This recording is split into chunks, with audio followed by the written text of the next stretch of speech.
Yarn choice is important when it comes to sweaters, specifically seamless sweaters. If you choose the wrong kind of yarn for your seamless sweater, you could end up with a sweater that is baggy and stretched out, doesn't fit you very well. Yarn choice is so important when it comes to knitting a seamless sweater, and that's what we're going to go over today in our Knit and Chat episode.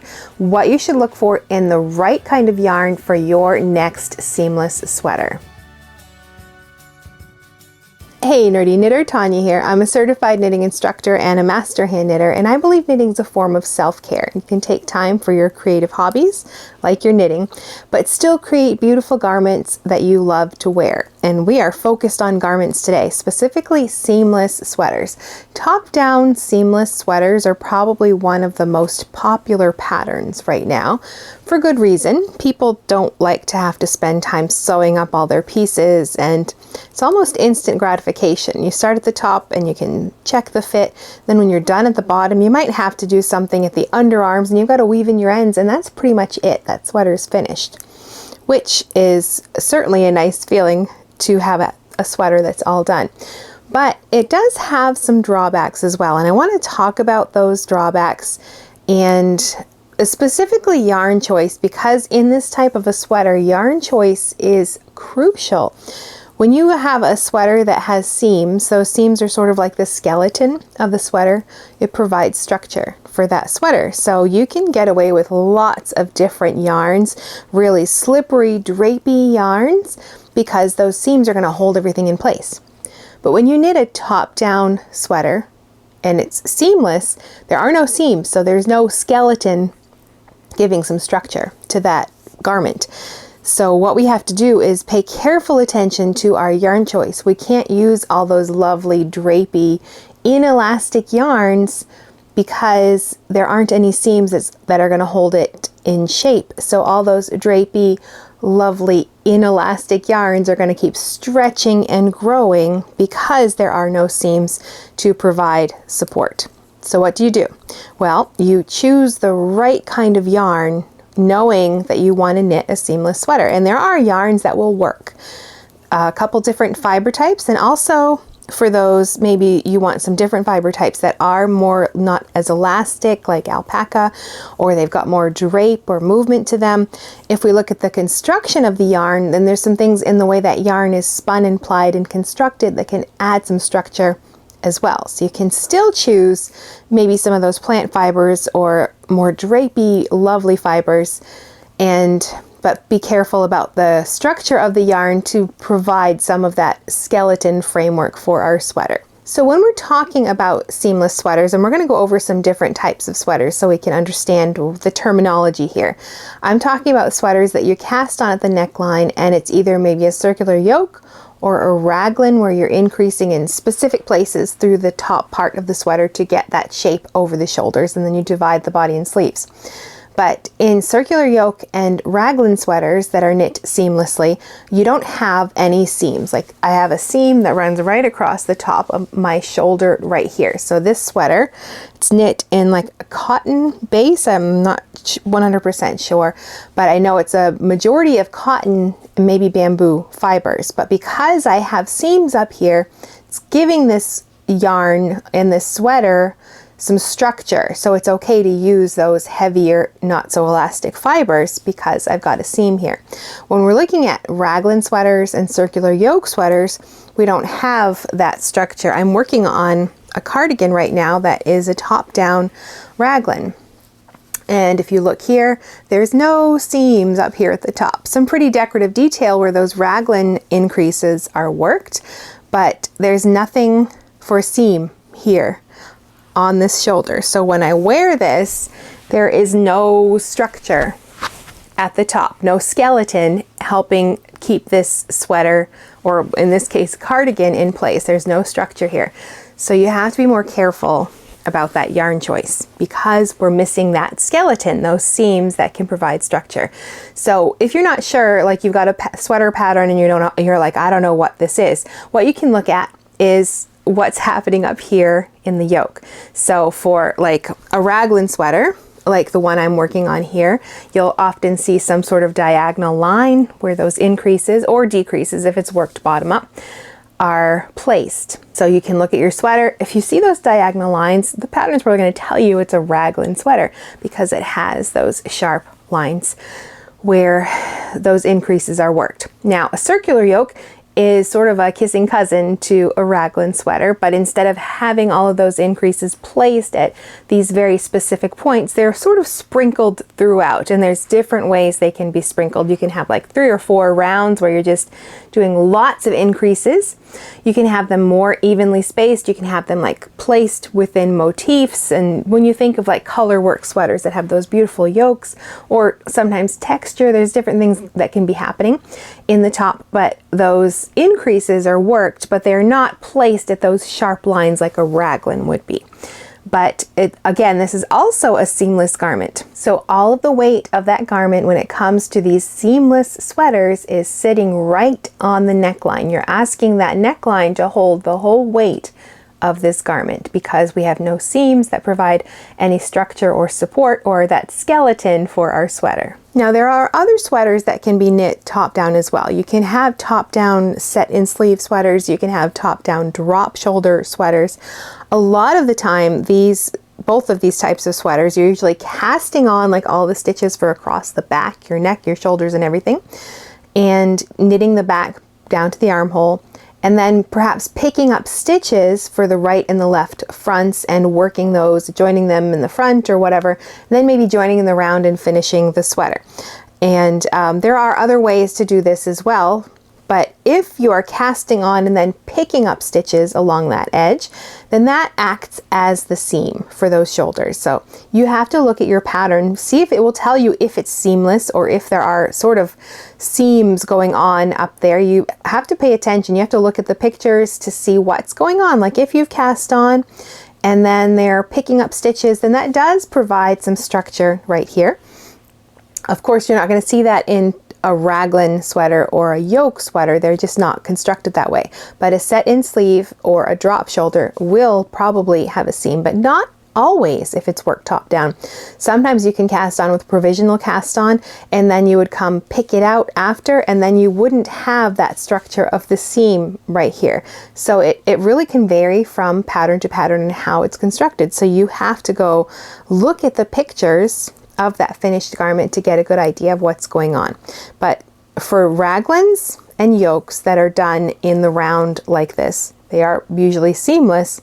You're not going to have those seams for support. So definitely those two types of sweaters, but you do want to pay attention if you're knitting a top down set in sleeve.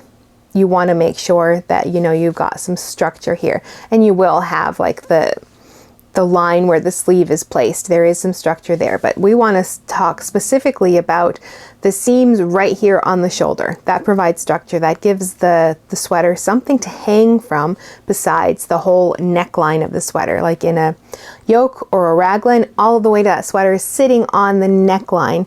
But if you have a seam, then those shoulder seams are doing the work. Now, side seams are another case as well. These can be they're useful for other things. They do add some structure to the body of the garment, especially for those drapey fabrics or fabrics that might bias off to the sides.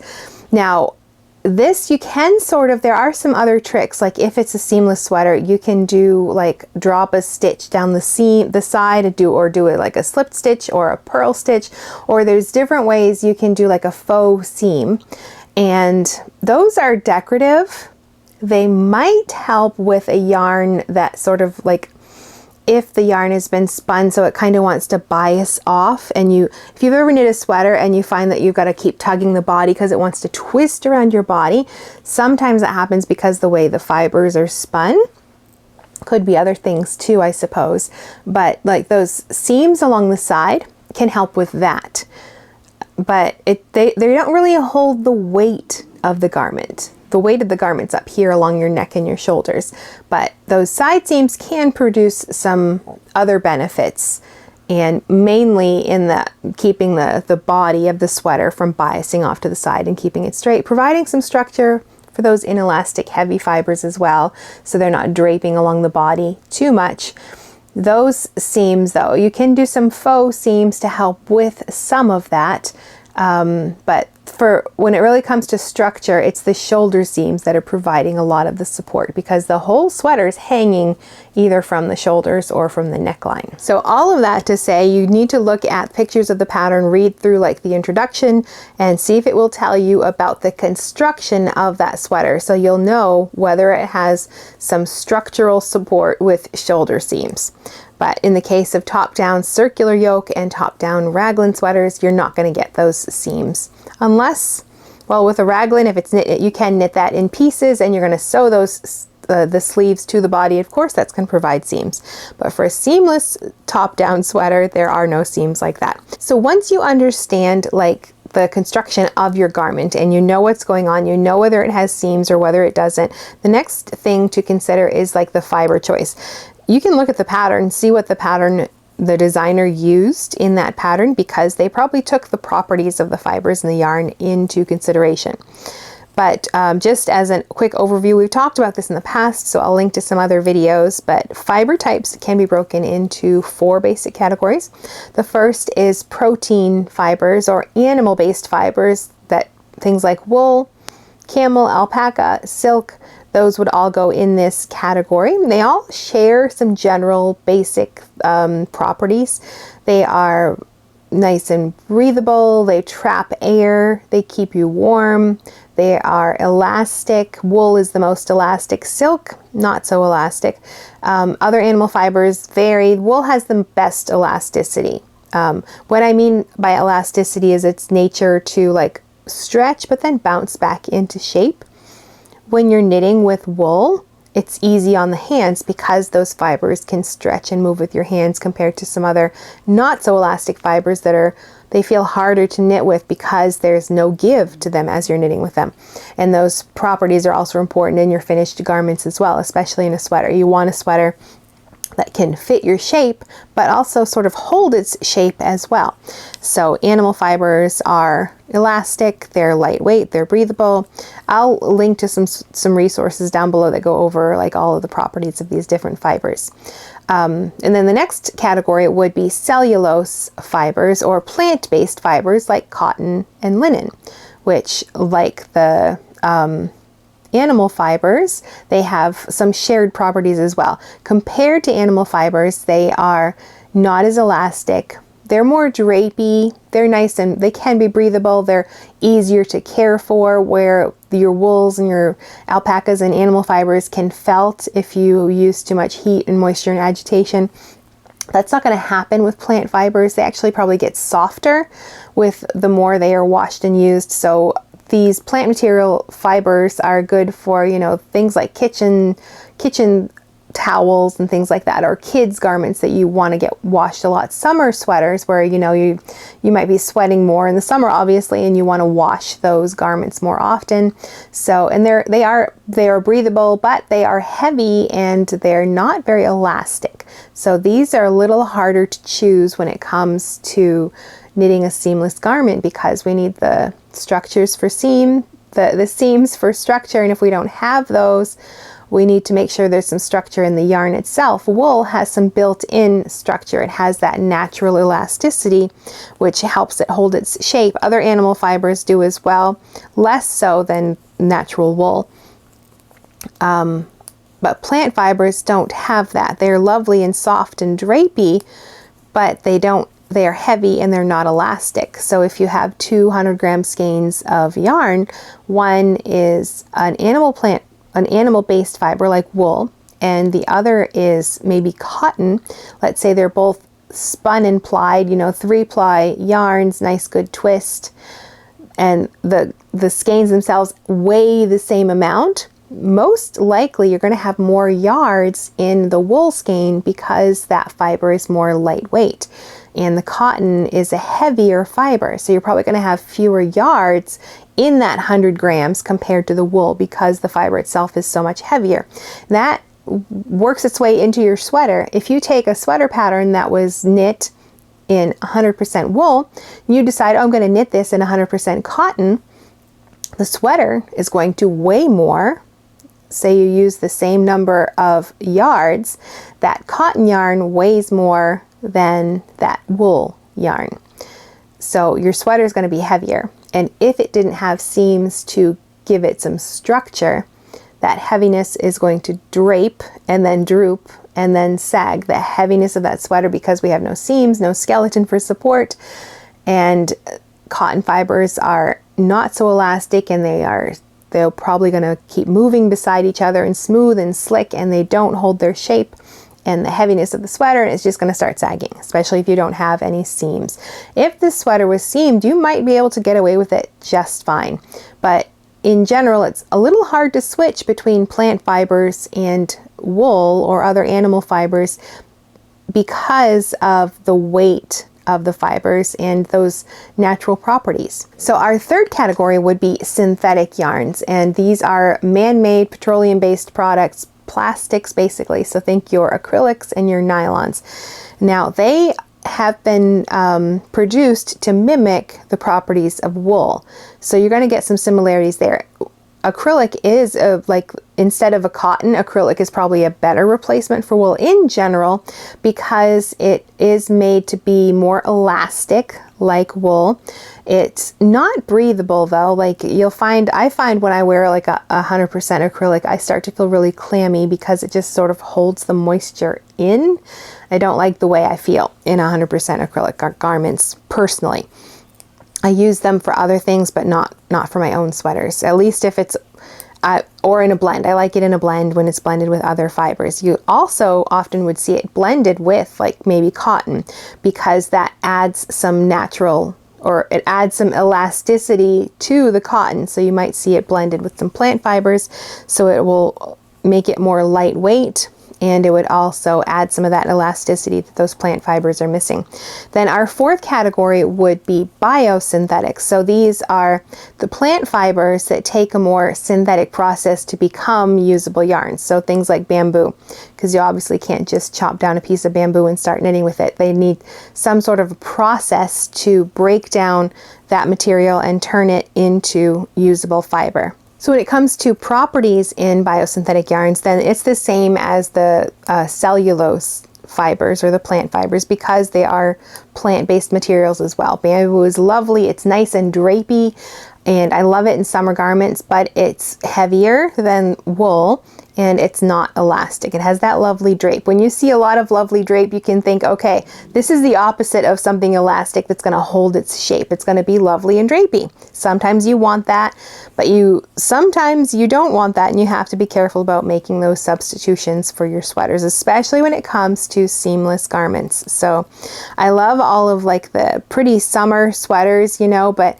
a lot of the time if they're seamless and they're knit in these plant fibers, there's no structure for that sweater, and those lovely drapey yarns, your garment just starts to grow and sag instead of just having its lovely drape because there's no structure for those fibers. And in here also I keep separate a superwash wool because of the process of turning it into superwash. It makes it, the properties are now more similar to those plant fibers. You're going to have lovely drape because the wool either has been, the scales on the wool they've either been burned off or they've been coated in some way, so they're not going to stick together. Like in a natural wool, the fibers want to hold together and stay in place. When you coat them in that superwash coating or burn them off, there's no sticking together, so they slide past each other, so they're more like cotton or linen, and they're very, very drapey. So I would put superwash sort of like category wise with the plant fibers. They're lighter than the plant fibers, but you're going to have some of the same issues, especially with the drapiness, because you're missing like the scales of the fiber, where the scales are what help the garment or the yarn hold itself together because the scales want to stick together. So when it comes to choosing the fibers for your seamless sweaters, you want some fibers that are going to have some natural elasticity. So your wool fibers, some of the other animal fibers, but to a lesser extent, alpaca doesn't have any natural elasticity that's going to be lovely and drapey like the other plant fibers. But wool is good for its natural elasticity, and also acrylic, because it is made to mimic wool, so it's going to be elastic and lightweight as well.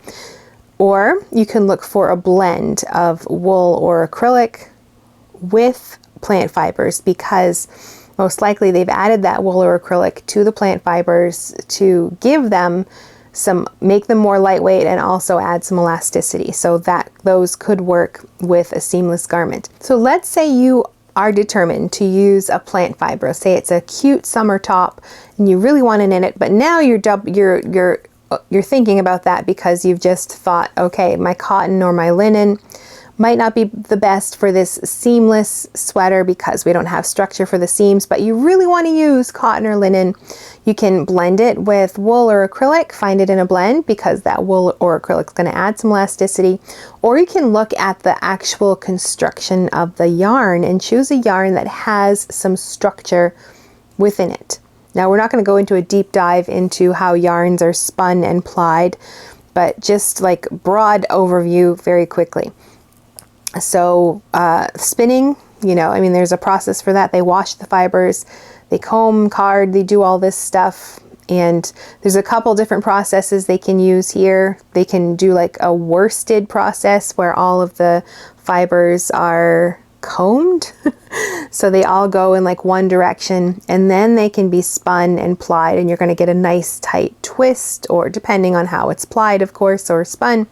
But all of those fibers are sort of laying together, and you're getting like good stitch definition from something like this, where they're twisted together, they're spun, they're plied, maybe 2 or 3 plies together with a nice good twist. And then there is the woolen spun, where the fibers are carded, I think.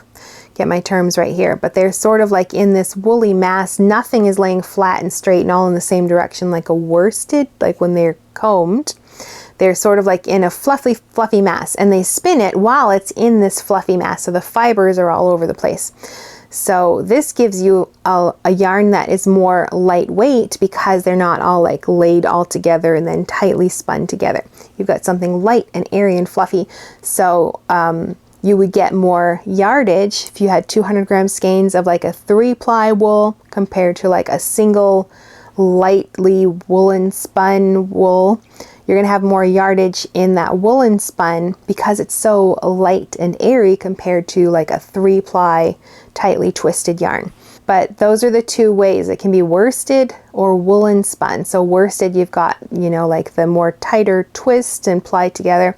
Woolen spun is more light and airy. I think I got that right. I'm not a spinner. This is just like a high level overview. So that's the spinning. And then the plying is how many of those singles are plied together to form that yarn. You can have just a single by itself, like that woolen spun, nice and light and airy. You could have 2 strands that are plied together, and that's going to be the 2 strands that's more flat. Good for like lace and things like that. And then 3 or more, you're starting to get a nice round yarn. So you're getting better stitch definition with that. But okay, beyond those, because I did have a point here, that's just the quick part. None of those things are going to really change the properties of plant fibers, like your cotton or your linen. But other construction methods beyond those, where chainette or cable plied, things like that, where in a chainette yarn, the fibers are actually turned into like a little I-cord almost. So this provides structure for the yarn and for your garment. So if you have, like the one that I've used was a cotton yarn, but because it had been spun and plied into this chainette, that little chainette has structure, where the cotton by itself would be missing structure if it were just like spun and plied like normal 3-ply yarn. That's going to be very heavy and not very elastic, no structure. But then that fiber instead is turned into this chainette yarn. That little chain gives us some structure. That's what you want to look for when you're looking for, especially if you're looking at plant fibers and you want to use them in a seamless sweater.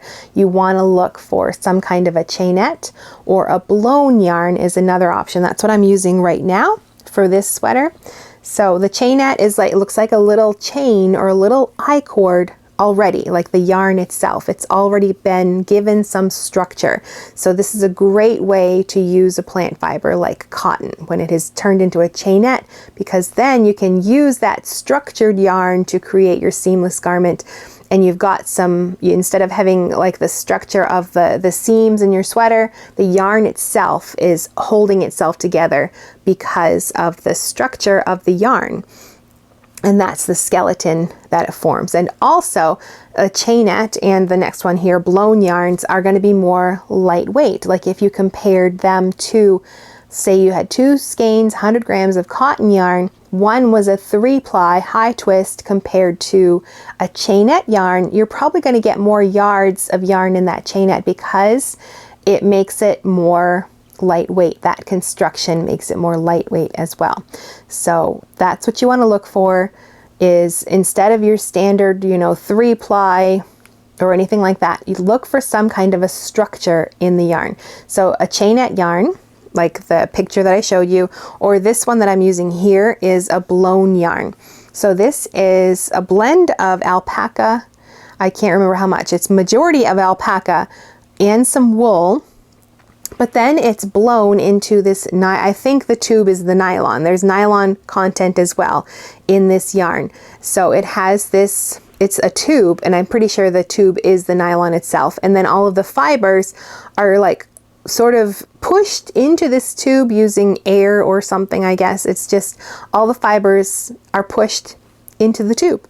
So alpaca, which does not have any elasticity like wool, so it's going to be kind of like those plant fibers and want to droop and sag and not hold its shape because it's been blown into this nylon tube. That nylon tube is giving the yarn its structure.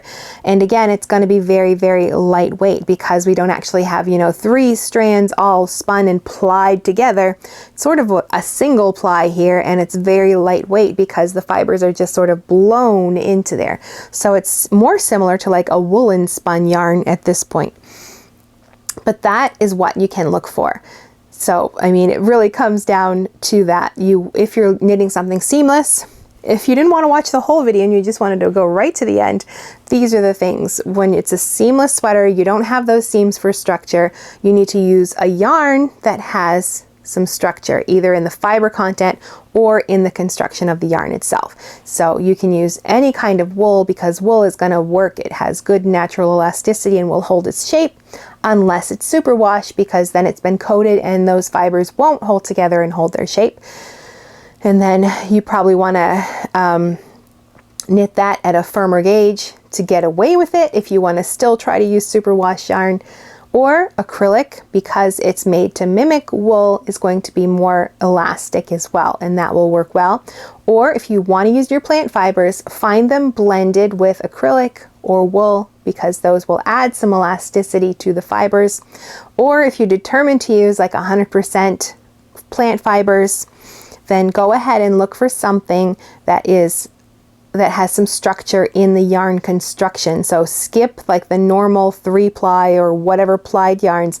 Look for a chainette yarn or a cable plied yarn or a blown yarn, because then you have some structure in the yarn. So you can knit that sweater where it doesn't have any seams, but you've got some built-in structure in the fibers or in the yarn itself. One final thing to say about this: the smaller the sweater, the less concerned you have to be about this. If you're knitting baby sweaters, go ahead and knit them in like a 3-ply cotton. That sweater is so small that I don't think it's going to make much of a difference. But the larger the sweater gets, probably a small adult can get away with this too, but the larger you get, or the larger the size of that sweater gets, the more likely you're going to run into issues if you choose a yarn that's not elastic and is more heavy. So, I mean, a larger adult, you want to pay attention to the fibers and the yarns that you're choosing, especially for those seamless sweaters, because you need the structure in your yarn or in your fibers to make sure that sweater holds its shape. Baby sweaters, probably not a big deal. Small adult sizes, probably not a big deal. But the larger your sweater gets, the more careful you want to be with this process. Now, one closing thing, this is a topic that is discussed in a group coaching program that I teach, Knit Sweaters That Fit. It's all about knitting top-down, seamless yoke and raglan sweaters. This is one of the many topics that we cover in this course. So if you're interested in learning more about that, I'll have a link down below.